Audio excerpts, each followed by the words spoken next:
these document. So get your document prepared for these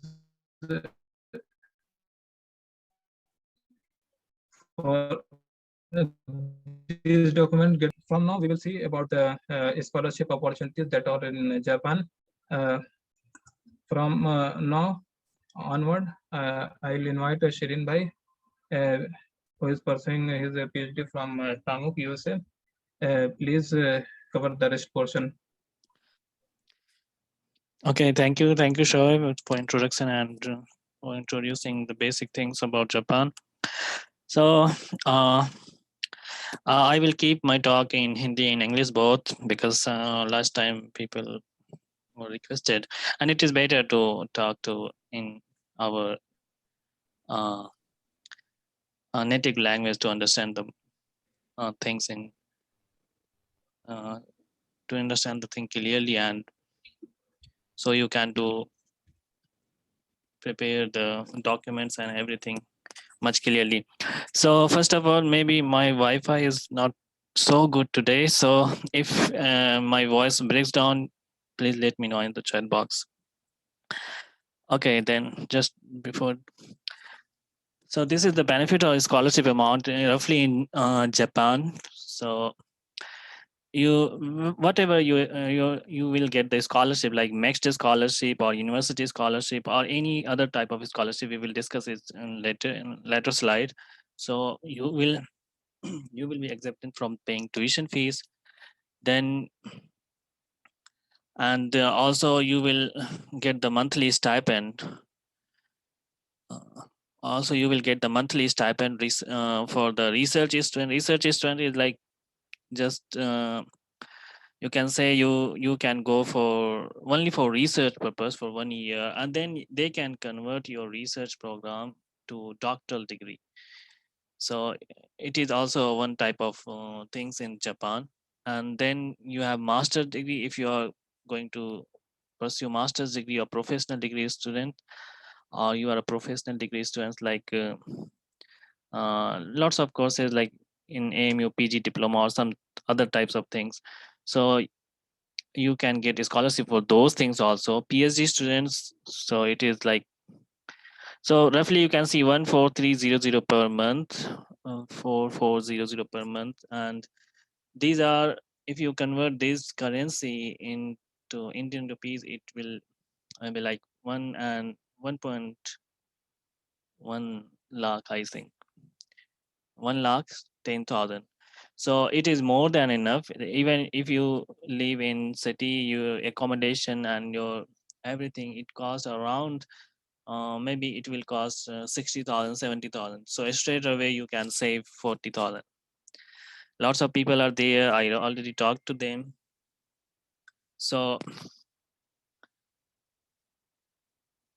I already talked to them, and they provide like this type of scholarship, and it is more than enough. So you can save, and you can also go with family members if you are married or you are getting married. And also they also provide cost of living adjustment. It means that if you live in a Tokyo like capital, it is like obviously it is very expensive, so they also provide some extra amount per month for living. And then also they provide a round trip flight ticket to Japan covered by Max or the university or any other organization who is providing you the scholarship. Like one way, first, like when you get admission, then you will go to from India to uh, Japan. They will cover this uh, flight ticket, and when you will complete degree and you are planning to come back to India, then they will cover that trip also. But it is like come back is not mandatory, so it is up to you that you can uh, do the job there or settle there or whatever you want. So international portion of the ticket is covered. So you are responsible for all domestic tickets. Like if you are arriving in Tokyo and your city is a little bit far from that city from Tokyo, then you are responsible for that transport from Tokyo to your university city. Okay, this one is the now the most important thing in there are lots of scholarship in Japan. You can see that in this side. This is not the like everything I mentioned. It is a few. Still, it is a few.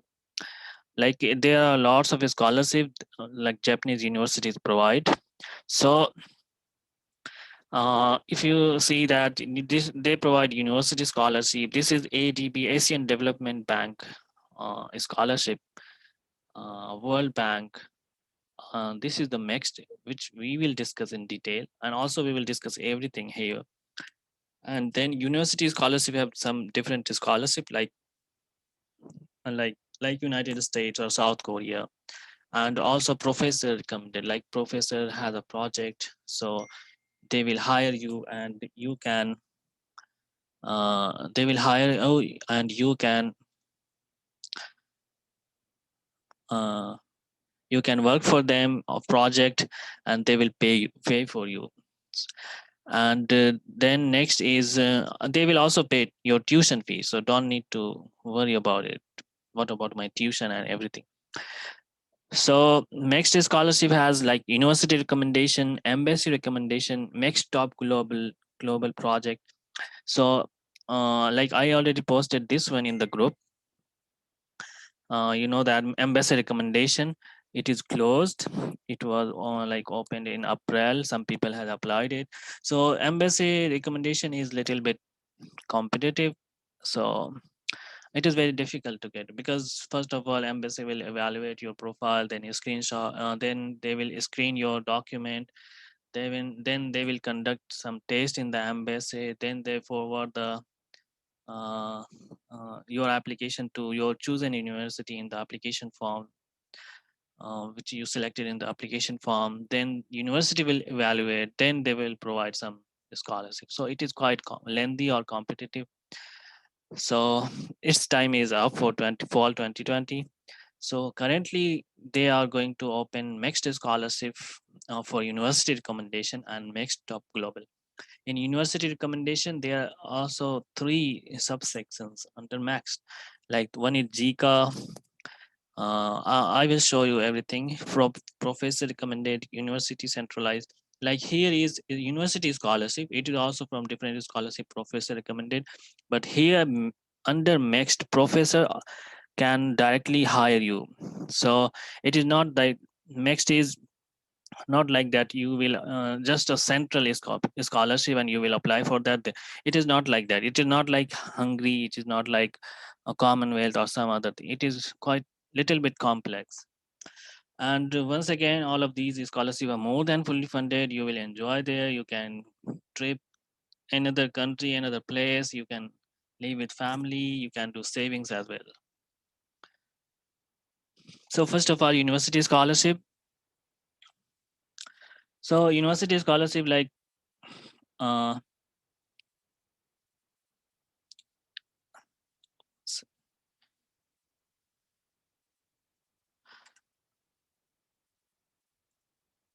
one second, I am university scholarship. Like when you search for the next university recommended scholarship, you must look at university on scholarship, like which are of many types that. But only we are discussing two types different scholarship.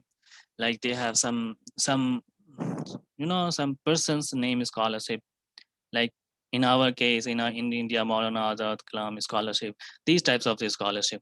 So they provide tuition fee waivers, stipend also.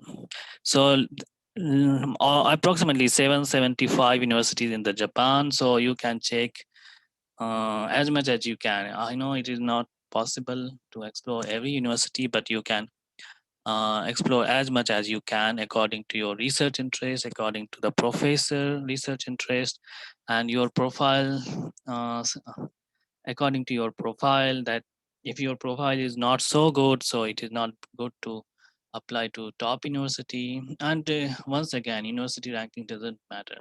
If you are going to going on a scholarship, so you are going to work very hard, because they are paying you. So they they need from uh, They need your hard work, your smart work from you, like towards the project or currently which is going on in the professor lab or the organization or anything. And one thing is professor recommended. So for this type of scholarship, usually professor recommendation is not mandatory. Like you don't need to mail professor, but it's still like it is very tough to get the scholarship if you don't have a professor, like for especially for masters and PhD. So it is always better to contact professor, and if he agrees you to supervise you, then everything is yours. Then you can get any type of scholarship. So one thing is professor recommended scholarship. Like this scholarship is it is totally dependent on the mail. Like you have to email professor. Professor will interview you or say look at your CV and uh, interview with you, and they will evaluate your profile or evaluate you um, about relevancy of research or other thing. Then if he agrees you to supervise your masters and PhD, then you have a good chance to be selected there.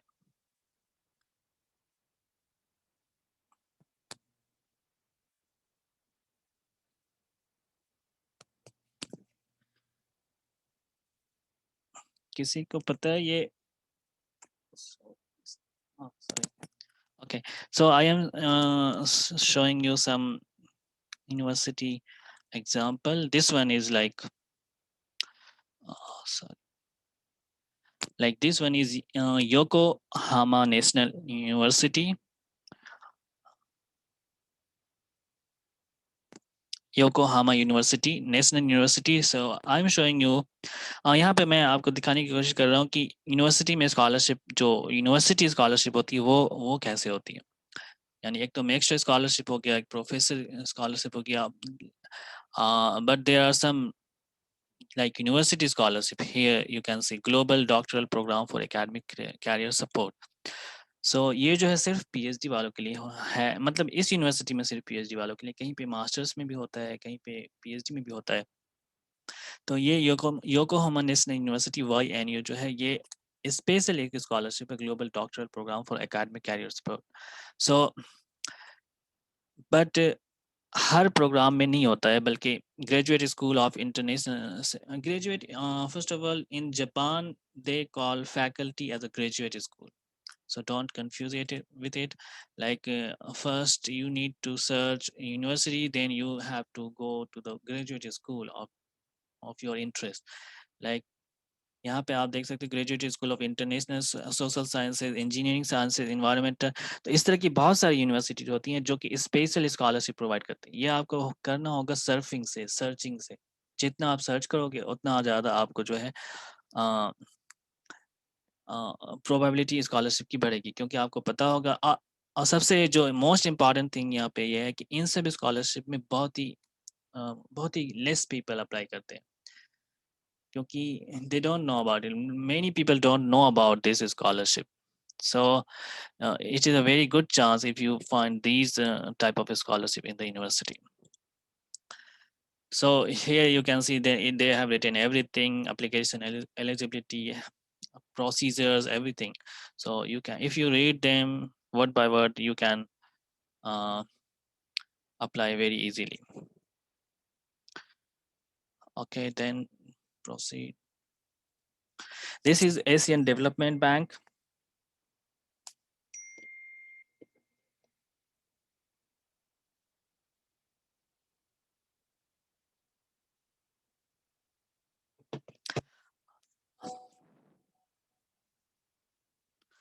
Okay, this is like Asian Development Bank scholarship. Asian Development Bank offers master's scholarship.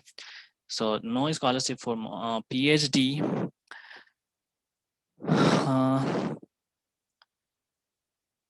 And many universities in Japan are on the panel okay, ADB Asian development scholarship जो है वो provide करती है कि हर universities में नहीं, जो भी यूनिवर्सिटी, जिस यूनिवर्सिटी ने भी इसमें पार्टिसिपेट करा है, सिर्फ वही उसी यूनिवर्सिटी में आप अप्लाई करेंगे तो ये स्कॉलरशिप मिलेगी। सो इसकी सबसे जो ज़्यादा मेन रिक्वायरमेंट होती है कि ये 2 इयर्स ऑफ एक्सपीरियंस इसमें चाहिए होता है, जो कि अगर है तभी आप अप्लाई कर सकते हैं। तो अगर आपके पास नहीं है, किसी और को आप जानते हैं, तो आप इससे शेयर कर सकते हैं। पर ये for this scholarship ADB Asian development bank scholarship आपको 2 साल का एक्सपीरियंस चाहिए, फिर offered in specific disciplines and programmes. So ऐसा भी नहीं है कि इसमें हर प्रोग्राम में अप्लाई कर सकते हैं। जापान में ये सबसे ज़्यादा है कि आप एक स्कॉलरशिप के साथ हर प्रोग्राम में नहीं अप्लाई कर सकते। हर हर स्कॉलरशिप की अपनी स्पेसिफिक और डिसिप्लिन और प्रोग्राम्स होती है, उसी में आपको अप्लाई करना है। तो जो सबसे ज़्यादा प्रॉब्लम होती है कि हमें वो स्पेसिफिक डिसिप्लिन जो मुझे अप्लाई करना है वो मिलती या नहीं, वो सबसे बड़ी चीज़ है जो खोजना है आपको, सर्च करना है। तो जैसे एशियन डेवलपमेंट बैंक स्कॉलरशिप में स्पेसिफिक डिसिप्लिन्स है, many dates are like they have open the application for this scholarship. Here you can see the ADB scholarship, like this one, Asian Development Bank scholarship in Asia and Pacific. So for Indian people, there is one also problem, like they okay, yes, for Japan you can see lots of universities. He too, and this university name is complex. Program is Asian Public Policy Program. Intake October, deadline April. Master of Arts in International Relation, Master of Arts in International Development, Master of Arts in Economics. So these are the selected program. So अगर आपको apply करना है Asian development bank scholarship में, तो इसी programme में apply करना होगा और 2 इयर्स का एक्सपीरियंस मैंडेटरी है। तो बहुत सारी यूनिवर्सिटीज़ हैं, आप देख सकते हो, चेक कर सकते हो, ये सारी लिंक मैं आप डाल दूंगा, ठीक है। नेक्स्ट इज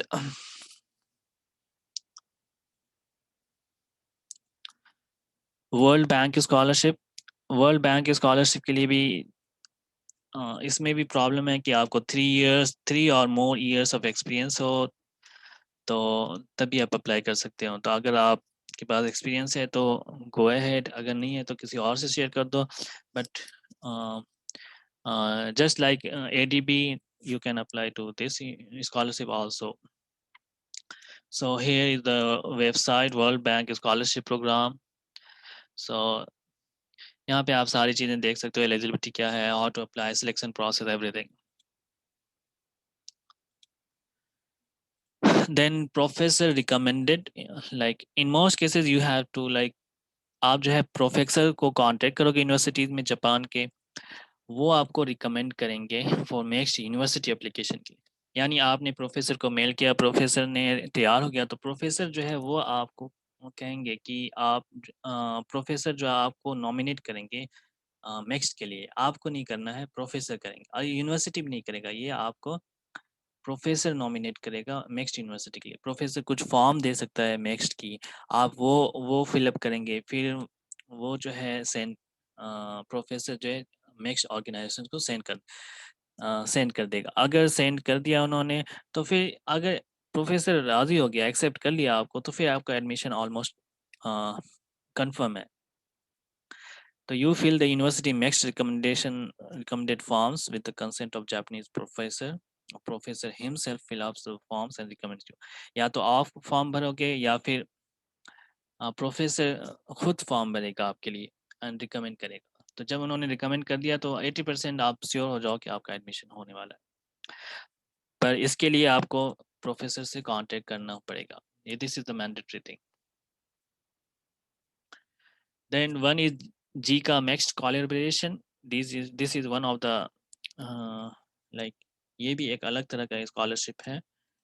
नेक्स्ट नहीं है, ये नेक्स्ट के अलावा है। तो नेक्स्ट में भी, मगर इसके साथ इस यूनिवर्सिटी में अप्लाई कर सकते हो। ये यूनिवर्सिटी जापान की, ये 13 यूनिवर्सिटी इस स्कॉलरशिप का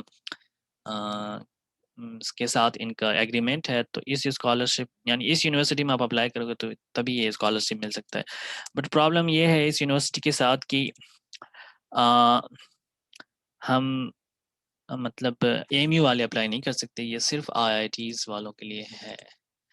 आपको मैं 60 पार्टनर स्कूल्स, तो इसमें ये इंडिया में कोई भी अदर यूनिवर्सिटी नहीं है सिवाय आईआईटी के, तो ये भी हम अप्लाई नहीं कर सकते। Next one is mixed top global. ये एक और अलग तरह का स्कॉलरशिप है जिसमें कि इसे हम अप्लाई कर सकते हैं, पर इसमें जो है स्पेशल टाइप ऑफ मिक्स्ड है जिसमें कि टॉप 37 यूनिवर्सिटीज़ है। जितनी भी यूनिवर्सिटीज़ हैं ना जापान में, उसमें जो टॉप 37 यूनिवर्सिटीज़ हैं उन्होंने पार्टिसिपेट किया है इस स्कॉलरशिप के लिए। उसमें आप अप्लाई करेंगे तो आपके पास एक और पॉसिबिलिटी होगी इस स्कॉलरशिप को अप्लाई करने के लिए। प्रोफेशनल प्रोग्राम्स, अच्छा इसमें एमबीए भी है, एमबीए में भी अप्लाई कर सकते हैं। बहुत सारे लोग एमबीए के लिए परेशान होते हैं कि इसमें फंडिंग नहीं है, तो यहाँ पर आप अप्लाई कर सकते हो। उसके लिए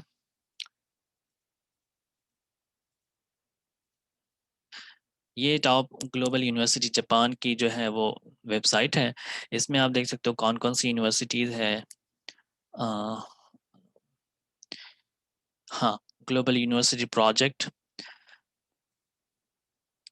इसमें आपने देखना है कि 13 university selected for top type A type B. या आप पढ़ोगे तो आपको समझ में आ जाएगा। तो इसमें स्पेसिफिक प्रोग्राम्स होंगे, उस प्रोग्राम में आपने अप्लाई करनी है। TGU रिसर्च है, top global university TGU, and then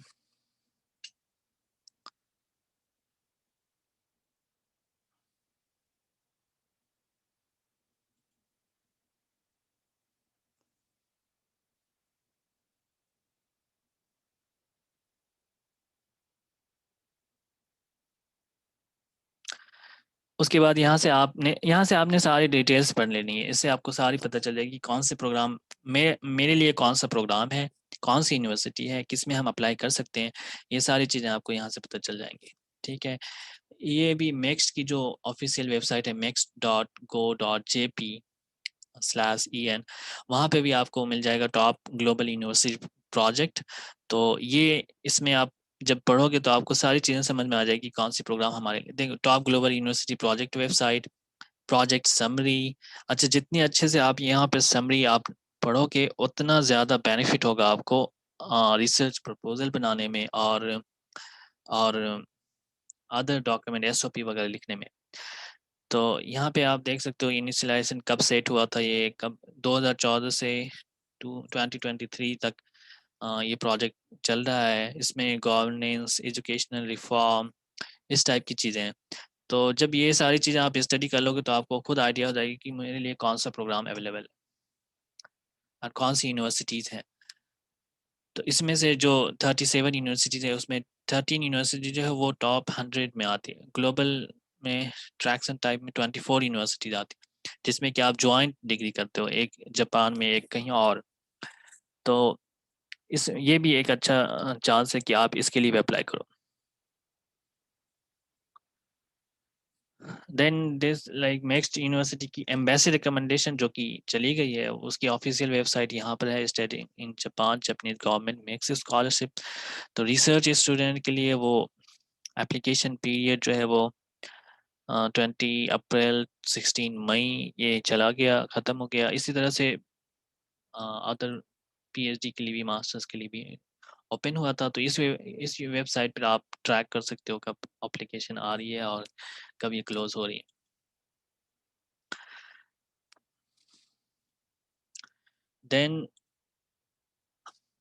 then जो है मिक्स्ड स्कॉलरशिप। मिक्स्ड जो मेन हमारा जो डिस्कशन का वो है मिक्स्ड स्कॉलरशिप। अब मिक्स्ड स्कॉलरशिप में जो है सबसे इसमें दो है, एक तो एम्बेसी रिकमेंडेशन जो कि जा चुका है, और एक university recommendation like Japanese embassy in India, और दूसरा जापानीज यूनिवर्सिटी में। कोई से भी ऑप्शन चूज कर सकते हो या दोनों में अप्लाई कर सकते हो, कोई मसला नहीं है। एम्बेसी में भी अप्लाई कर सकते हैं, यूनिवर्सिटी में भी अप्लाई कर सकते हैं, यूनिवर्सिटी रिकमेंडेशन में मतलब। और पर जो सिलेक्शन चांसेस होते हैं और जो जिसमें ज़्यादा हम जिसको सीट्स कह सकते हैं कि नंबर ऑफ स्टूडेंट्स कितने लेते हैं, तो वो यूनिवर्सिटी रिकमेंडेशन में बहुत ज़्यादा होता है। हर यूनिवर्सिटी में 2-3 हर डिपार्टमेंट में 1-2 सीट्स होती हैं मिक्स्ड के लिए। तो आपको अगर मतलब थोड़ी सी भी अच्छे से आपने प्रिपेयर करा है तो आप यूनिवर्सिटी रिकमेंडेशन के थ्रू जो है अप्लाई कर सकते हैं और वहाँ से फिर चांसेस आपके सिलेक्शन के बहुत ज़्यादा हो जाएंगे। Deadline varies for both channels. Embassy recommendation मैंने पहले ही बता दिया। यूनिवर्सिटी रिकमेंडेशन जो है वो सितंबर अक्टूबर ऑफ द लाइक अभी जो 2000 यानी 2020 फॉल का जो एप्लीकेशन है वो आने वाला है, यानी शुरू हो जाएगा अक्टूबर, लेट अक्टूबर से नवंबर से शुरू हो जाएगा। फिर वो जैसे जैसे कुछ यूनिवर्सिटी की डेडलाइन दिसंबर होती है, कुछ की नवंबर ही होती है, कुछ की जनवरी होती है, कुछ की फरवरी होती है। तो इस तरह से वो चलता रहेगा, पर ओपन हो जाएगी ये अक्टूबर में। यानी कुछ यूनिवर्सिटी जो है वो ओपन कर देगी अक्टूबर में, कुछ नवंबर में भी करती हैं। तो इस टाइप से ये इसकी डेडलाइंस वगैरह चलती हैं। एम्बेसी रिकमेंडेशन मैंने ऑलरेडी डिस्कस बता दिया कि आपको कैसे है, ये आप देख लेना, स्लाइड्स में डाल दूंगा। ये वेबसाइट वही जो मैंने दिखाया था अभी। अब आते हैं हम यूनिवर्सिटी रिकमेंडेशन में। यूनिवर्सिटी रिकमेंडेशन में जो है कुछ 2 टाइप्स होते हैं यूनिवर्सिटी रिकमेंडेशन में। एक तो है जनरल प्रोग्राम, जिसमें आप प्रोफेसर को कांटेक्ट करोगे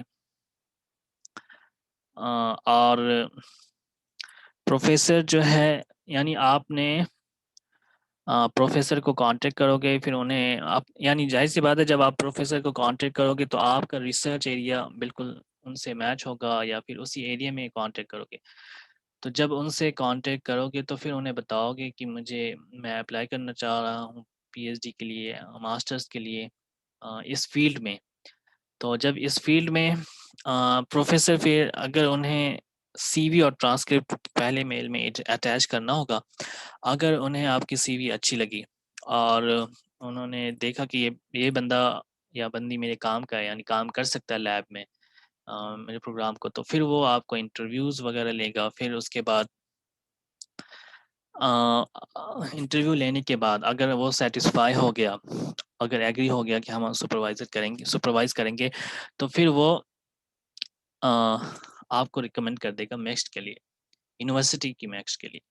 या फिर जैसे पहले बताया था कि वहाँ पे आपको वो फॉर्म खुद से देगा। उन्हें भी अथॉरिटी होती है स्कॉलरशिप प्रोवाइड करने की, तो वो खुद भी दे सकते हैं अगर उनके पास उस तरह का रहा। तो या तो वो खुद फॉर्म देकर यानी खुद से फॉर्म फिलअप कर लेंगे आपकी डिटेल से, या फिर आपको फॉर्म देंगे, आप भर के उन्हें दोगे, या फिर आप एप्लीकेशन वो कहेंगे कि आप अप्लाई करो, फिर वो यूनिवर्सिटी को नॉमिनेट फॉरवर्ड कर देंगे, यूनिवर्सिटी नॉमिनेट कर देगी आपको नेक्स्ट के लिए। ओवरऑल कहने का मतलब ये है कि अगर प्रोफेसर राज़ी हो गया, उन्होंने एक्सेप्ट कर लिया, तो फिर आपको कुछ करने की ज़रूरत नहीं है। आपको ऑलमोस्ट 80% श्योर हो कि आपका एडमिशन हो जाएगा। ये तो जनरल प्रोग्राम के लिए है जिसमें आप अप्लाई करना चाहते हो। मगर कुछ बहुत सारी यूनिवर्सिटीज़ में स्पेशल प्रोग्राम होता है जो कि मिक्स्ड के ही अंडर आता है। जैसे मिक्स्ड यानी यूनिवर्सिटी आप ओपन करोगे तो उसमें मिक्स्ड सपोर्टेड प्रोग्राम होगा, list of programmes, masters in XYZ, bachelor in XYZ, PhD in XYZ। वो सिर्फ और सिर्फ उस प्रोग्राम में आप अप्लाई करोगे तो ऑटोमेटिकली आप मिक्स्ड के लिए आप ऑटोमेटिकली मिक्स्ड स्कॉलरशिप के लिए आप अप्लाई कर रहे हो, इस तरह से होगा। तो अगर इस केस में यानी स्पेशल प्रोग्राम आपका मैच कर जाता है, सबसे बड़ी प्रॉब्लम है कि ये मैच करेगा नहीं, यानी जो प्रोग्राम हम ढूंढ रहे हैं वो स्पेशल प्रोग्राम में है, यानी ये सबसे पहली बात तो उसे आपको हर यूनिवर्सिटी में देखनी होगी। तो अगर वो मिल जाता है तो तो इसमें जो है प्रोफेसर को कांटेक्ट करने की ज़रूरत नहीं है, यानी मैंडेटरी नहीं है। पर फिर से मैं कहूँगा कि आप फिर भी करना। तो अगर मैंडेटरी नहीं है, अगर स्पेशल प्रोग्राम आपका मिल जाता है तो उसमें तो आप मस्ट अप्लाई करना, वो बहुत ज़्यादा ज़रूरत है, क्योंकि उसमें सिलेक्शन चांसेस बहुत ज़्यादा होंगे। और इस एग्जांपल के लिए टोहोको यूनिवर्सिटी है एक, उसमें आपको स्पेशल प्रोग्राम बड़ी आसानी से मिल जाएगा। आप सर्च करना टोहोku यूनिवर्सिटी नेक्स्ट स्कॉलरशिप, तो उसमें आपको मिल जाएगी। तो उसमें कुछ प्रोग्राम है, देखना अगर कोई मैच कर रहा है आपका प्रोग्राम तो उसमें ज़रूर अप्लाई। प्रोसीजर उसमें लिखा होता है। Large number of scholarship under this channel varies करता है, डेडलाइन वैसे ही यूनिवर्सिटी टू यूनिवर्सिटी अगस्त से दिसंबर तक। सो सितंबर तक आप डॉक्यूमेंट सारे तैयार कर लो, अक्टूबर तक स्पेसिफिक डेडलाइन के लिए आपको यूनिवर्सिटी चेक करनी होगी, प्रोग्राम वेबसाइट देखना होगा, और या तो ईमेल। देखिए कुछ कुछ बंदे को है ना यूनिवर्सिटी वाले इंटरनेशनल स्टूडेंट को डील करने के लिए रखते हैं, तो उन जो भी वो सिर्फ इंटरनेशनल स्टूडेंट का रिप्लाई करते हैं, तो आपने है ना ईमेल करना है उन्हें, ईमेल करें या फ़ोन कर सकते हो फ़ोन करें, तो वो आपको बेटर आंसर दे सकते हैं, बिल्कुल exact to the point with link. तो ये सबसे बेस्ट अप्रोच होता है कि आपको कोई भी हाँ उसे समझाना होगा अपने इंडिया के एजुकेशन सिस्टम के अकॉर्डिंग नहीं, बल्कि ओवरऑल इंटरनेशनल। तो उन्हें पूरी बात बतानी होगी, फिर वो अच्छे से रिप्लाई कर सकते हैं, आपको सेटिस्फैक्टरी आंसर मिल सकता है उनसे। अच्छा, सबसे बड़ी चीज़ है कि आप अप्लाई कर सकते हैं मास्टर्स में भी, पीएचडी में भी, इंटीग्रेटेड पीएचडी में भी, एनी फील्ड में, चाहे वो आर्ट्स हो, साइंस हो, कॉमर्स हो, इंजीनियरिंग हो, कोई सा भी हो। ओके नेक्स्ट चलते हैं, एक सेकेंड।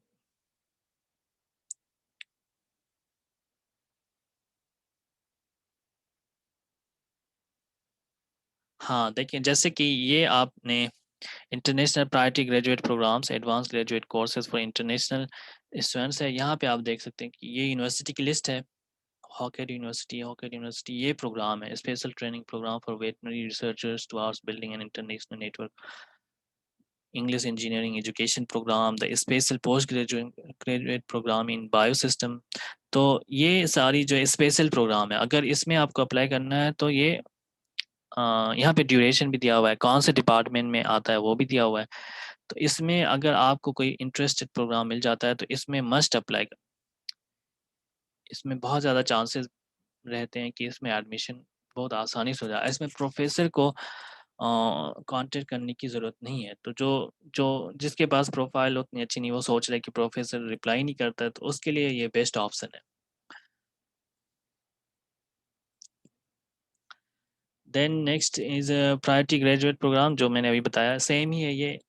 मतलब स्पेशल प्रोग्राम भी सिमिलर है, बिल्कुल एग्जैक्टली सेम नहीं है, सिमिलर है। और प्रायोरिटी ग्रेजुएट प्रोग्राम में वो स्पेसिफिक प्रोग्राम से selected by max to receive a bonus allotment, यानी कुछ मैक्स जो है, मैक्स एक ऑर्गेनाइजेशन है, तो वो एक यानी मैक्स कह सकते हैं हम स्कॉलरशिप प्रोवाइडर। तो तो वो डिसाइड करती है कि मुझे ये कुछ प्रोजेक्ट हैं, स्पेसिफिक प्रोजेक्ट, उस पर काम करना है, तो वो उसी प्रोजेक्ट के अकॉर्डिंगली जो है मास्टर्स पीएचडी प्रोग्राम निकाल देते हैं, जिसके लिए जो वो न्यू प्रोग्राम उन्होंने सेलेक्ट करा था हर ईयर, ईच ईयर ये सेलेक्ट करते हैं।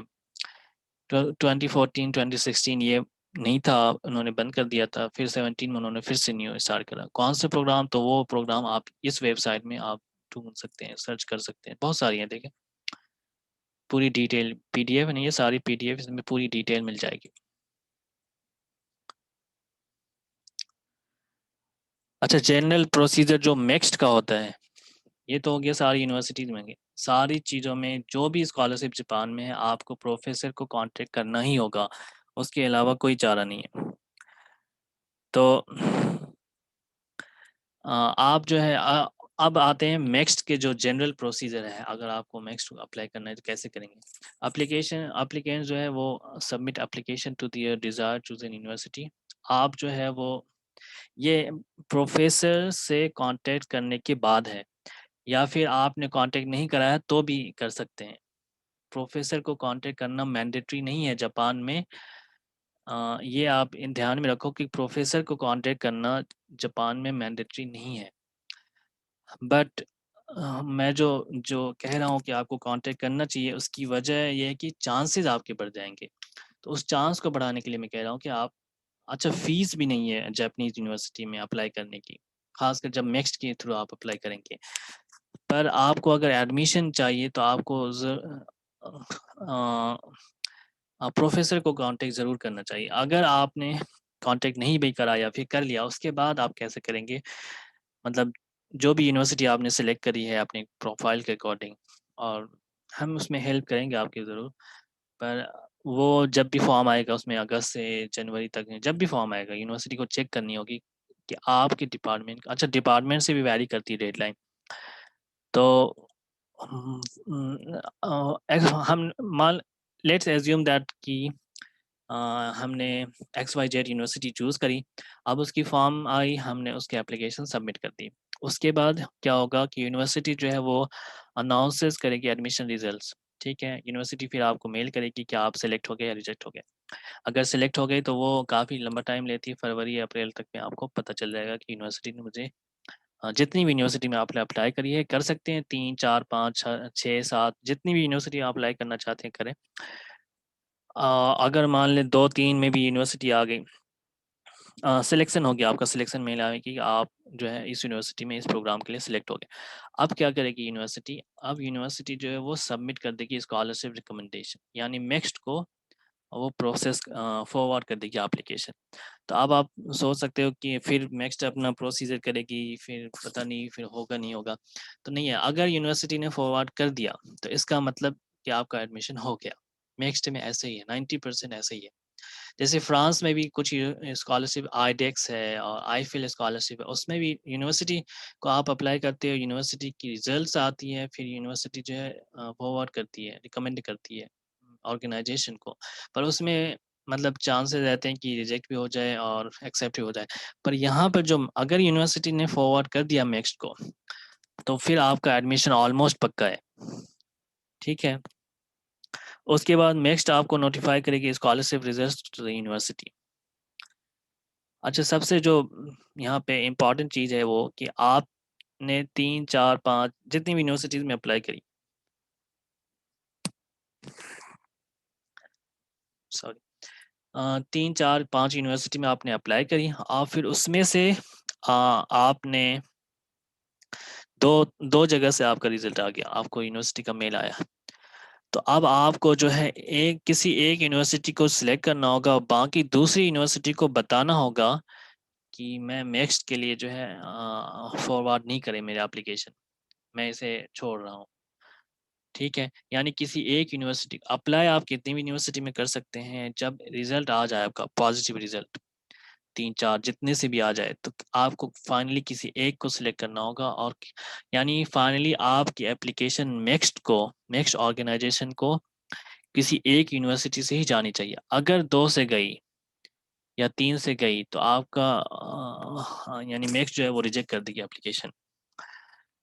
हाँ, क्योंकि उसे फिर शक हो जाता है कि ये बंदा कैसे करेगा इधर भी उधर भी, तो वो बंदे के कैरेक्टर पर फिर वो उससे सवाल सवाल उठता है और उस पर वो रिजेक्ट कर देते हैं एप्लीकेशन।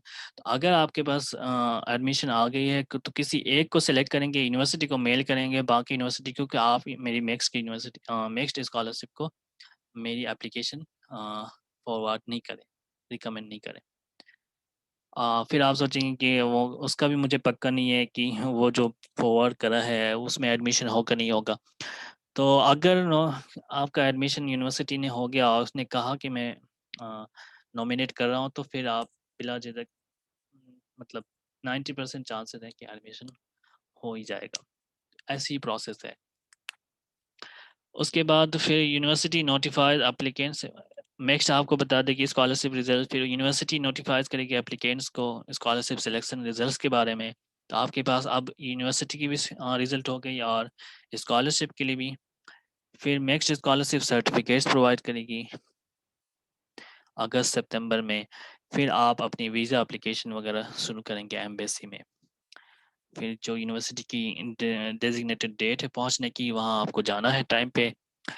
फिर फॉल सेमेस्टर वहाँ पे सितंबर एंड में शुरू होता है, तो टाइम लगता है। आपको पेशेंस रखना है, B patience and keep patience. After the screening process of 2-3 month, university will shortlist and inform you about your email और स्काइप बेस्ड इंटरव्यू। तो उनसे भी आपने बार बार नहीं पूछनी है, क्योंकि वो भी क्योंकि काफ़ी टाइम लगता है इसमें। 2-3 आप देख सकते हो यहाँ पे, आपने अगस्त जनवरी तक में अप्लाई करना है, दिसंबर जनवरी में, फिर फरवरी अप्रैल में यूनिवर्सिटी की रिजल्ट आएगी, फिर मार्च जून के बीच में नेक्स्ट की रिजल्ट आएगी, तो काफ़ी टाइम टेकिंग है। तो पैसेंस रख के बस अप्लाई करते जाना। अच्छा, अब जो नेक्स्ट सो इम्पॉर्टेंट चीज़ है जो कि मुझे आपको दिखाना था, how to find choose university and its mix procedures. तो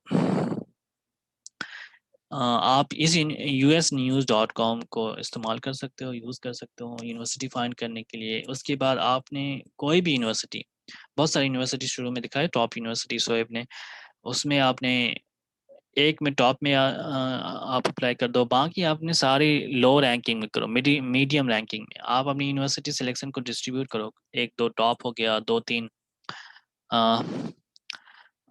दो तीन दो तीन मीडियम हो गया, मॉडरेट, और फिर उसके बाद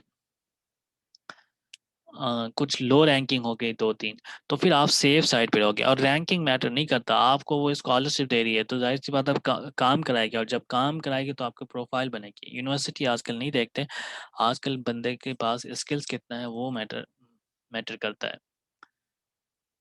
तो आप इसको सर्च कर सकते हो बड़ी आसानी से, कोई भी यूनिवर्सिटी आप यूएस न्यूज़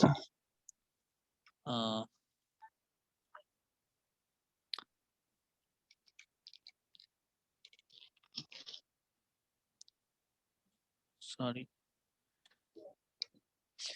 कोई भी यूनिवर्सिटी आप ले लो। उसके बाद आपने, जैसे यूनिवर्सिटी ऑफ टोक्यो है, आप गूगल करोगे सारी चीज़ें आपको नेक्स्ट प्रोसीजर वो खुद ब खुद 3-4 लिंक ओपन हो जाएंगे, उसमें आप क्लिक करते जाओ, देखते देखो procedures for current mix scholarship students, ये जिनका एडमिशन हो गया उनके लिए है, ये फ्यूचर स्टूडेंट के लिए जो हम जैसे लोग यानी आप जो अप्लाई करेंगे उनके लिए। तो इस तरह से आपको सारी इंफॉर्मेशन यहाँ से मिल जाएंगी। Google can university name, then next like here list of some Ritsu Mekan, ये कोई यूनिवर्सिटी है, नेक्स्ट प्रोसीजर, उसके बाद Kyoto university max procedure, Toho की यूनिवर्सिटी मैक्स प्रोसीजर। इस टाइप से आपको सारी चीज़ें बिल्कुल स्टेप बाय स्टेप लिखा होता है उन्होंने, फिर वो सारी चीज़ें आपको बड़ी आसानी से मिल जाएंगी। ठीक है, नेक्स्ट इज वैसे ये सारे लिंक मतलब एक्टिव हैं, अगर आप, मैं स्लाइड शेयर करूँगा तो आप देख सकते हो वहाँ भी।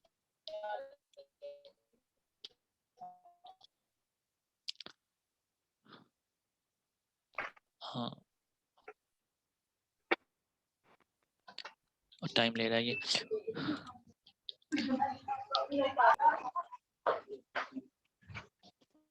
किसी कोई अनम्यूट है।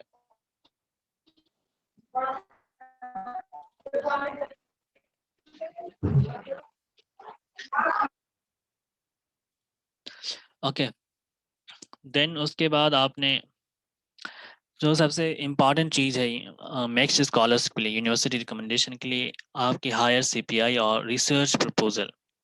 तो सीपीआई तो बहुत सारे लोगों की कम भी होगी, तो इसमें मसला ये नहीं है कि कम है तो आप एडमिशन होगा ही नहीं, ऐसा कुछ नहीं है, बल्कि चांसेस बहुत रहते हैं। तो आपकी हायर सीपीआई नहीं है तो फिर अदर चीज़ें हैं, आपके पास प्रोफाइल बनी हुई है, सीपीआई एक्स्ट्रा करिकुलर एक्टिविटीज़ है, इंटर्नशिप है, उससे फिर काम बनेगा। रिसर्च प्रपोजल जो है बहुत ही इम्पॉर्टेंट है नेक्स्ट के लिए, तो आपने रिसर्च प्रपोजल बनानी है। अच्छा, कोई मतलब बहुत मुश्किल काम नहीं है रिसर्च प्रपोजल बनाना। रिसर्च प्रपोजल जो है वो अ, आपने बिल्कुल एडवांस भी नहीं होना चाहिए, क्योंकि वो जानते हैं आप इनिशियल स्टेज में हैं, तो आपने सिर्फ वो देखनी है कि उसे लिखते कैसे हैं सारी चीज़ें, और फिर उसके बाद उसे आप लिख लो प्रोफेसर से, और फिर ड्राफ्ट एक बना लो अच्छे से, फिर चेक करा लो प्रोफेसर से या किसी सीनियर से, बस हो गया। बिल्कुल बिल्कुल नॉवेल आइडिया हो, ऐसा कुछ हो बिल्कुल कि मतलब परफेक्ट टाइप को, ऐसा कुछ नहीं है। तो बहुत सारे लोग रिसर्च प्रपोजल सुन के डर जाते हैं कि ये कहाँ से हो पाएगा, तो ऐसा कुछ नहीं, बल्कि आप बस जस्ट लिख दो। बहुत सारे तो ऐसा होता है कि बहुत सारे लोगों ने पहले का यूज़ करके उसमें थोड़ा सा एडिट करके और वो भी सबमिट कर दिया, उसका भी एडमिशन हो जाता है। तो वो देखना चाहते हैं क्या इस बंदे को लिखना आता है नहीं आता, रिसर्च होता है क्या, ये तो पता है कि नहीं पता। अगर ये आप लिख देते हो तो फिर बड़ी आसानी से आप एप्लीकेशन अप्लाई कर सकते हो। अच्छा, जैसे कि मैंने बताया कि कितनी भी आप apply to as many university as you can, but once they Max nominates you, you have to inform other universities that I have chosen XYZ university. Or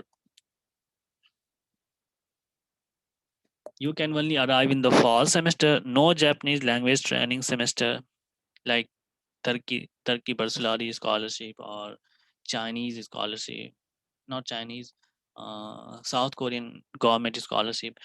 तो उसमें वहाँ पर होता क्या है कि आप अगर उस स्कॉलरशिप के लिए आप लिए सिलेक्शन हुआ है तो आपको 1 साल या 1 सेमेस्टर वहाँ की लैंग्वेज पढ़नी होगी, फिर उसके बाद आप अपना कोर्स शुरू करोगे। पर यहाँ पर नहीं है, जापान में बिल्कुल नहीं है।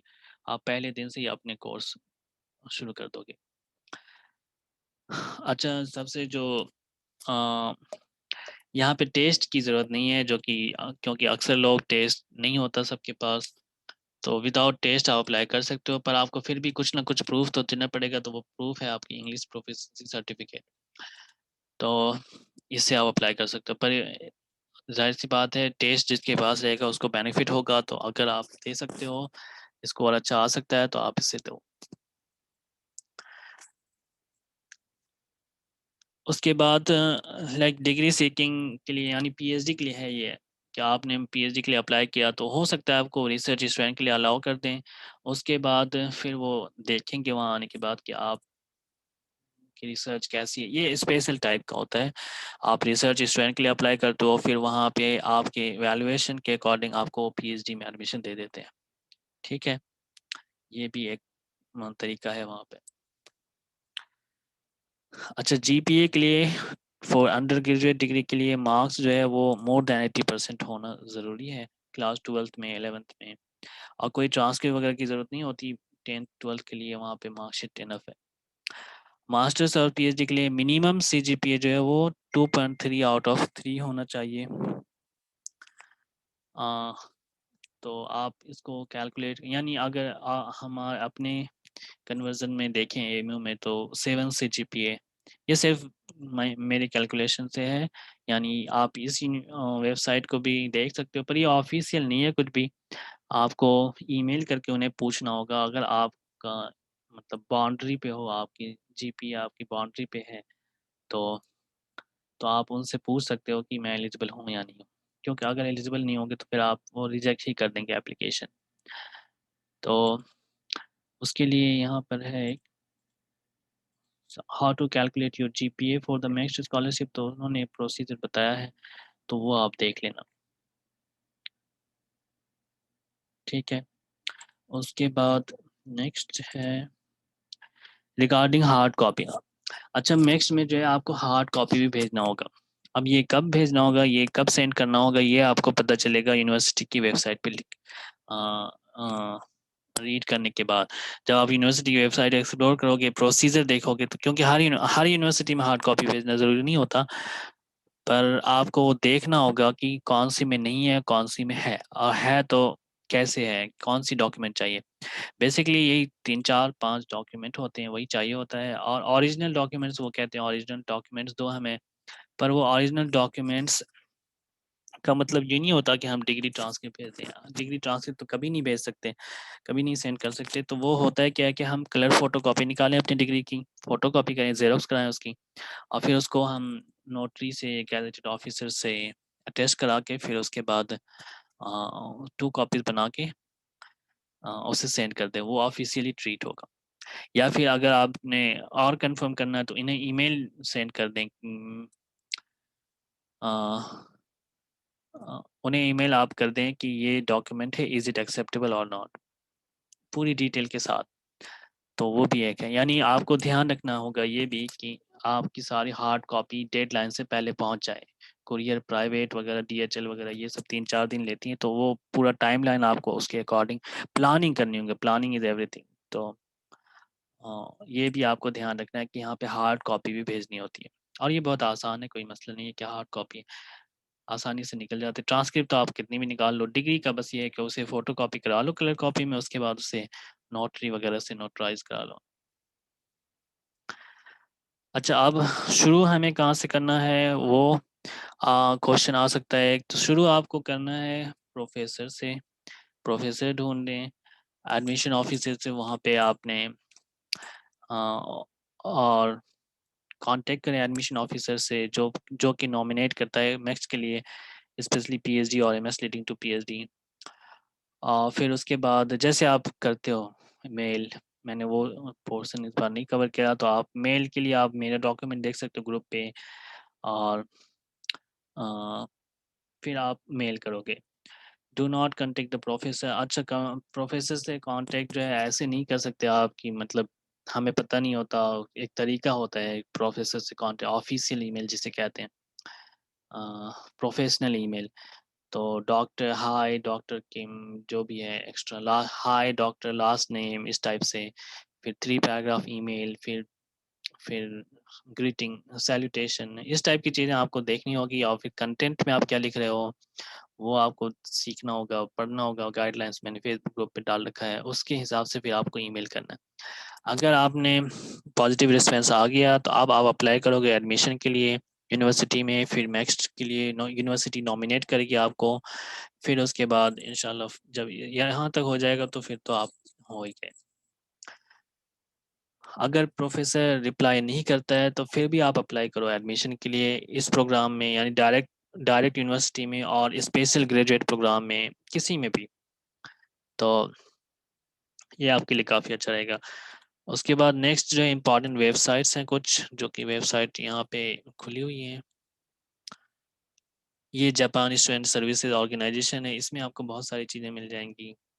फेसबुक ग्रुप होगा वो भी आप अप्लाई कर लो, सारी चीज़ें स्टडी इन जापान प्रोसीजर, बहुत सारी चीज़ें यहाँ से आपको मिल जाएगी। एक जापान स्टडी सपोर्ट पे करके है JPSS.jp, यहाँ भी कुछ वेबिनार्स वगैरह होते हैं, वो आपको वहाँ के डायरेक्ट बच्चों से मिल जाएगा। और फिर इंफॉर्मेशन यानी, उसके बाद एक रिसर्च मैप नाम करके है जो कि जापान की है, उसमें आपको रिसर्च प्रपोजल बनाने में काफ़ी हेल्प मिलेगी। कौन सी यूनिवर्सिटी में, यहाँ से आप सर्च कर सकते हो कौन सी यूनिवर्सिटी में कौन से रिसर्च इस वक्त चल रहा है, researchmap.jp। उसके बाद नेक्स्ट की जो ऑफिशियल वेबसाइट है नेक्स्ट, यहाँ पे आपको नेक्स्ट की बहुत सारी चीज़ें जो अपडेटेड होंगी वो सारी चीज़ें पता चल जाएंगी। News about next, address, ministerial team, सारी चीज़ें, list of senior officer, even university की लिस्ट भी यहाँ से मिल जाएगी। उसके बाद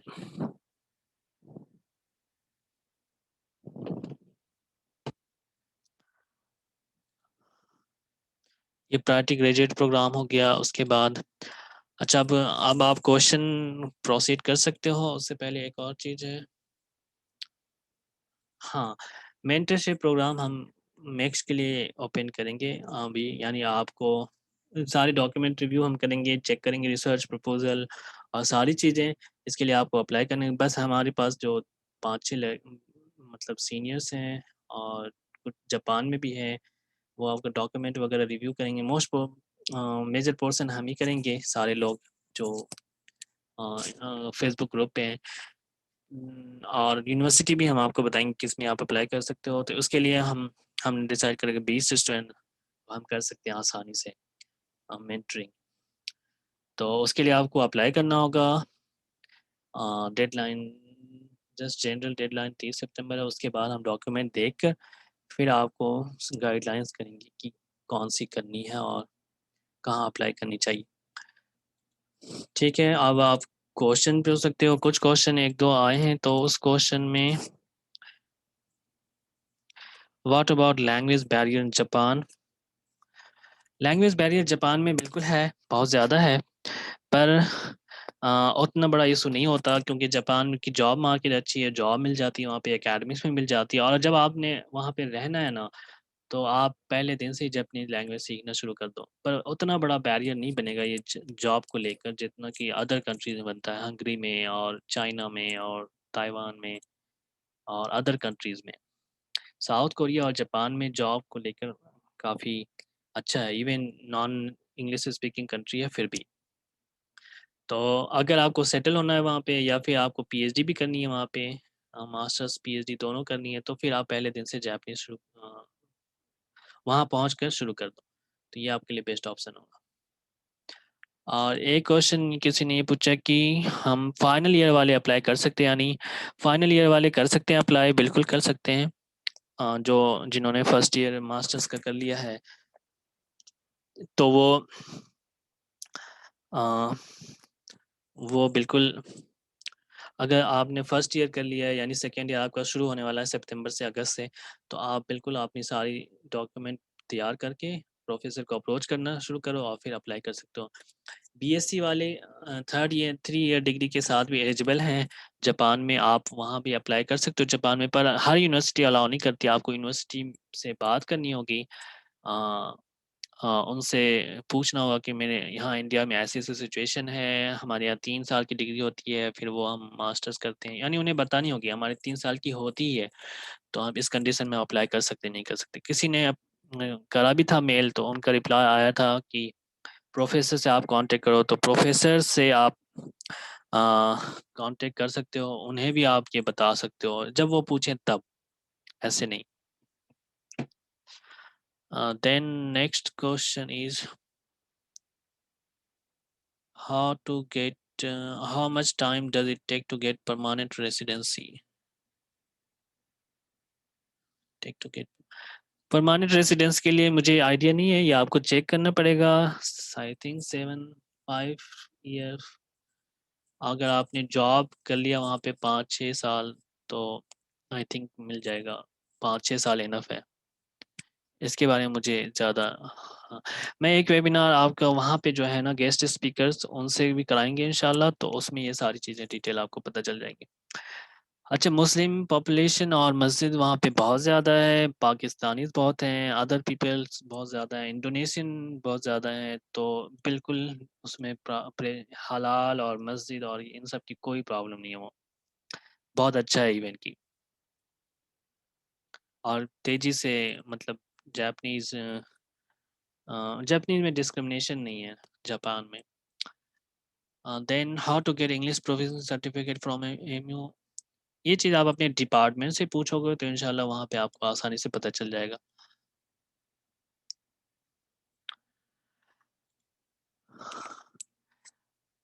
through light on post doc scope and worth doing. हाँ, पोस्ट डॉक, अगर आपने पोस्ट डॉक और असिस्टेंट प्रोफेसर और एनी सेटलमेंट के लिए अगर आपने जहाँ से पीएचडी कर ली है, अगर जापान से पीएचडी कर ली, तो पोस्ट डॉक तो बहुत आसान है, बहुत ही ज़्यादा आसान, इवन कि उसी लैब में आप कर सकते हो, और वरना मूव भी कर सकते हो अच्छी कंट्रीज़ में जहाँ पे आपको डिज़ायर्ड है, यूरोपियन वेस्ट में हायर सैलरीज वाली जगह पे। तो ये कोई पोस्ट डॉक वगैरह के लिए कोई उतना बड़ा मसला नहीं होता, बड़ी आसानी से जो है आपको वो मिल जाएगी पीएचडी में, अगर आपने अच्छे से काम कर लिया तो।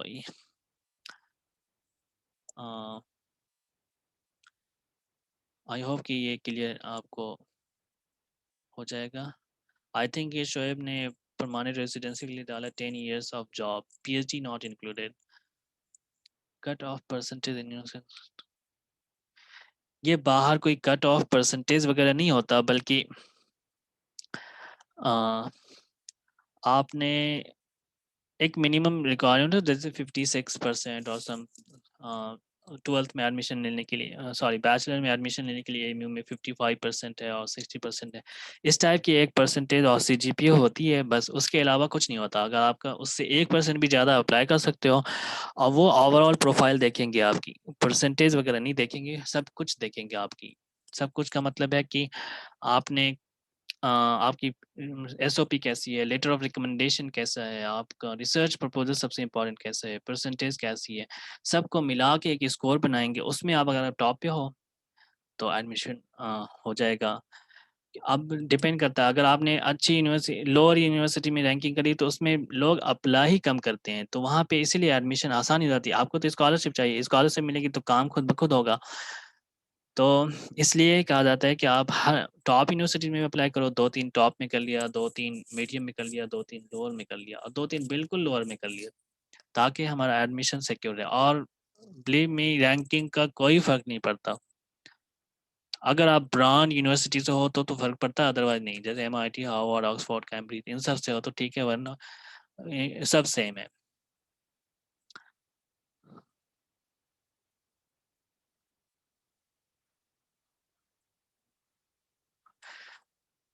आई am working professional, there will be any. अगर आप इंटरेस्टेड हो एडमिशन के लिए तो आप ज़रूर अप्लाई करो वो एशियन डेवलपमेंट के लिए। अगर एमबीए इंटरेस्टेड हो या फिर कोई भी अदर प्रोग्राम में, तो आपके लिए बहुत सारे ऑप्शंस हैं जापान में, जिनके पास एक्सपीरियंस है, बट एक्सपीरियंस रिलेटेड फील्ड में होना चाहिए। तो आप मैंने डिस्कस करा था Asian development bank, world bank और नेक्स्ट के लिए भी, यानी वो भी है और इसके अलावा और भी, यानी आपके पास 5 to 6 ऑप्शंस हैं to apply for the scholarship. तो आप उसमें अप्लाई कर सकते हो। और ऑफ कोर्स एडमिशन के लिए एडवांटेज, जब वो एक्सपीरियंस मांग रहे हैं एक्सपीरियंस, तो ऑफ कोर्स कि वहाँ पे सिर्फ एक्सपीरियंस वाला ही बंदा होगा, तो आपको एडवांटेज मिलेगा ही। और अगर आपने नेक्स्ट में अप्लाई किया जिसमें एक्सपीरियंस नहीं भी चाहिए, तो भी आपको ये प्लस पॉइंट रहता है, अगर रेलिवेंट है तब। ना भी हुआ तो फिर एक ट्रीट कर देंगे आपको, वर्क एक्सपीरियंस मैनेजमेंट वगैरह आती है बस। How can we choose research area as we don't know much about research in BSc? Research areas, research area के लिए है ना, आपने जो बीएससी, आप जिस प्रोग्राम में कर रही हो, बीएससी इन जूलॉजी, बॉटनी और फिजिक्स केमिस्ट्री, तो ये मास्टर्स में रिसर्च एरिया आपने कौन सा चूज करना है, ये बहुत सारे सब सेक्शंस होते हैं ना। आप फिजिक्स में क्वांटम मैकेनिक्स हो गया, और और भी बहुत सारे होते हैं, मुझे नहीं पता, आइडिया भी आ रहा है। मेरी फील्ड इंजीनियरिंग है, तो अ, उसमें आपने देखना है कि आप किस में बेटर कर सकते हो। आपको ये चीज़ सीनियर से हेल्प मिलेगी, जो मास्टर एमएससी में हो ना, कोई एमएससी में पीएचडी में, उनसे आप पूछ सकते हो। और फिर आप देखो कि आपका किस में ज़्यादा इंटरेस्ट है। जैसे इंजीनियरिंग में बहुत सारे ब्रांचेज हैं, इलेक्ट्रिकल है, मैकेनिकल है। इलेक्ट्रिकल में फिर पावर सिस्टम है, पावर इलेक्ट्रॉनिक्स है, और फिर हाई वोल्टेज है हमारे में, जो सब सेक्शंस हैं।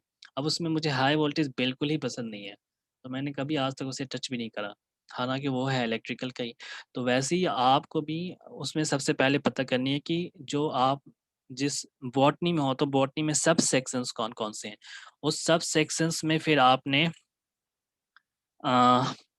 सीनियर से पूछ के और अपनी इन्वेस्टिगेशन के अकॉर्डिंग आपको वहाँ पे फिर आपको एनालाइज करनी है अपने आप में कि मैं इसमें ज़्यादा कंफर्टेबल हूँ। तो फिर वहाँ से आपको कोई एक नहीं होगा, 3-4 हो सकता है रिसर्च एरिया, क्योंकि बीएससी में रिसर्च कुछ नहीं होता, और पीएचडी में होता है कि आप स्पेसिफिक रिसर्च में चले जाते हो। उससे पहले आप रिसर्च एरिया कोई एक नहीं रखो, 3-4 रखो, तो उसमें से फिर आपने जो सा भी रिसर्च एरिया जिस यूनिवर्सिटी में मिल रहा है, आप उसे सेलेक्ट करो और प्रोफेसर को मेल करो।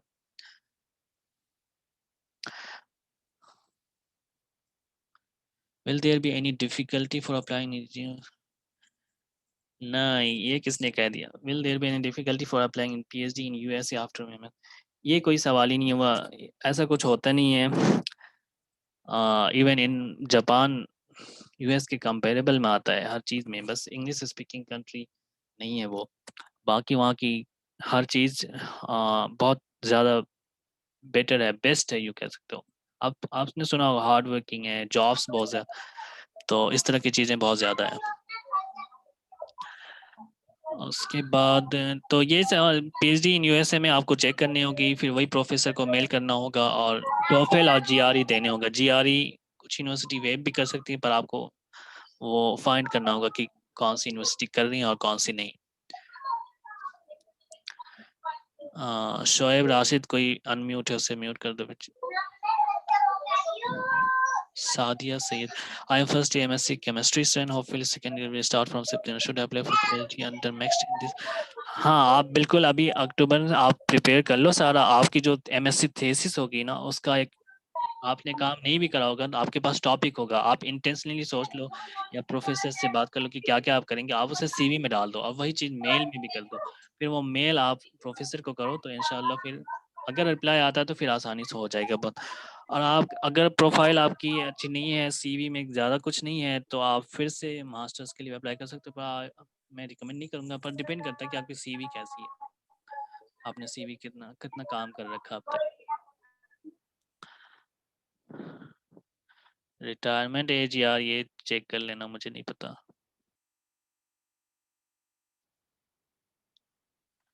Mechanical graduates apply for computer science in masters. हाँ बिल्कुल कर सकते हो, पर तुम्हें एडमिशन में प्रॉब्लम होगी। एडमिशन में कुछ दिखाना होगा कि तुम्हें एक्सपीरियंस है और कुछ इस टाइप की चीज़ें हैं।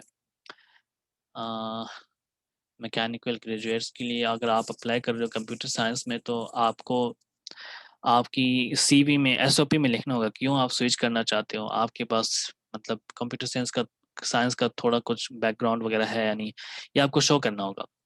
ओवरऑल एडमिशन हो जाएगा तो कर ही सकते हैं, पर एलिजिबल हो कोई मसला नहीं, एलिजिबल है सब। बट डिपेंड करता है कि आपने हाँ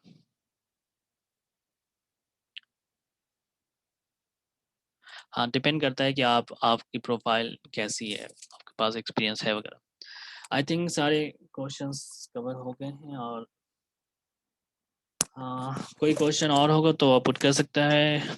5 मिनट्स मोर, अगर नहीं है तो फिर हम इसे इंशाल्लाह क्लोज करते हैं। सारी इन्फॉर्मेशन मैं डाल दूंगा वर्ड स्लाइड्स में और उसमें फेसबुक ग्रुप में, आप वहाँ से देख सकते हो। और अगर किसी को डॉक्यूमेंट रिव्यू वगैरह की हेल्प चाहिए यूनिवर्सिटी सिलेक्शन की, तो आप इसे अप्लाई करो। Any more question?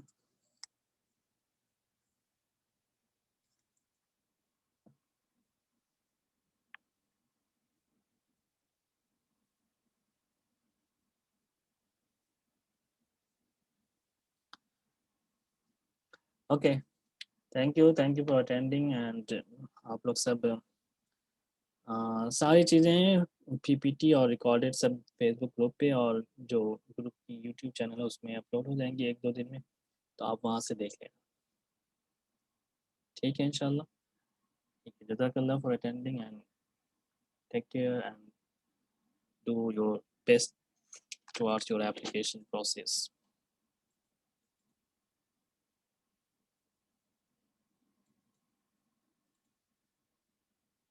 Assalamu alaikum.